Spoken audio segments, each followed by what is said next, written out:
Andreas Mogensen is about to make his first space flight as an ESA astronaut. He'll be launched from Baikonur in Kazakhstan this September, becoming the first person from Denmark to travel into orbit. With a background in aerospace engineering, Mogensen has previously worked on space science projects, including ESA's lunar lander program. For him, becoming an astronaut may seem like a natural progression, but it's been a whole new experience.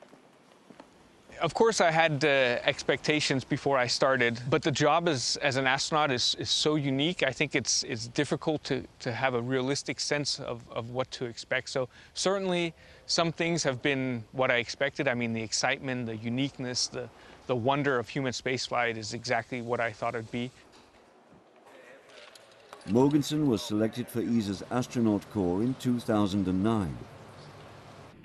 Since then, most of his life has been taken up by a rigorous training program, preparing him for the upcoming 10-day mission to the International Space Station. After basic training at the European Astronaut Center in Cologne, Germany, Mogensen has spent many months working across the facilities of the station's international partners. On mock-ups and simulators based in Europe, Japan, the USA, Canada and Russia, he's learned a complex set of new skills for living and working in orbit. As for all astronauts traveling to and from the station in the Soyuz spacecraft, survival and recovery training have been essential. The Russian Space Agency makes sure the crew knows what to do should the capsule splash down in water, or if they need to make an extended stay in freezing remote conditions while rescue arrives. In addition, Mogensen has had the chance to experience unique environments that replicate some of the challenges of space. 20 meters underwater, just off the coast of Florida, NASA's Aquarius laboratory provides an ideal base for so-called aquanauts to test tools and techniques for spacewalks. And deep inside these caves in Sardinia, it's possible to experience a similar sense of isolation to that felt by a crew in orbit. For a new astronaut, overcoming challenges like these has been invaluable, as well as something of an adventure.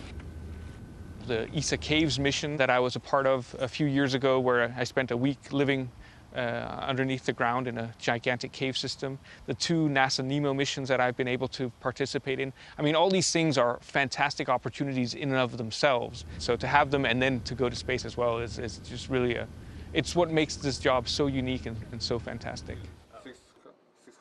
As a qualified Eurocom, Andreas Mogensen has spent many hours communicating with astronauts on board the ISS from the Columbus Laboratory Control Center in Germany.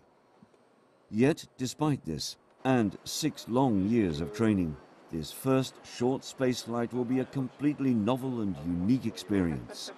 One that will stand him in good stead for his career as an ESA astronaut.